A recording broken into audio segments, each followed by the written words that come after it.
भाजपा प्रदेशाध्यक्ष रवींद्र चव्हाण व त्यांचे सहकारी अनिकेत पटवर्धन यांनी वर्षा निवासस्थानी गणरायाचे दर्शन घेतले।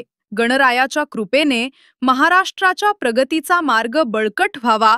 वर्षा निवासस्थानी मुख्यमंत्री देवेंद्रजी फडणवीस यांच्या गणेशाचे दर्शन।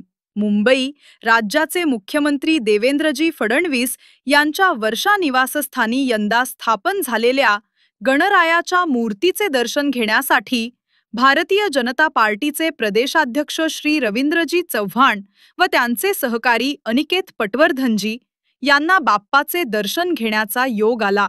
गणरायाचे दर्शन घेताना दोन्ही मान्यवरांनी महाराष्ट्रातील जनतेच्या सुख समृद्धी व प्रगतीसाठी प्रार्थना केली। गणपती बाप्पाच्या कृपेने राज्यात सकारात्मकता आणि विकासाचा मार्ग अधिक बळकट होईल असा विश्वास त्यांनी यावेळी व्यक्त केला। गणरायाच्या चरणी वंदन करीत महाराष्ट्रातील प्रत्येक नागरिकाच्या आरोग्यासाठी, शेतकऱ्यांच्या समृद्धीसाठी व तरुणांच्या उज्ज्वल भविष्यासाठी आशीर्वाद मागितला। दरवर्षीप्रमाणे यंदाही वर्षा निवासस्थानी झालेली ही गणेश स्थापना सामाजिक ऐक्य, श्रद्धा आणि भक्तीचा संदेश देणारी ठरली आहे।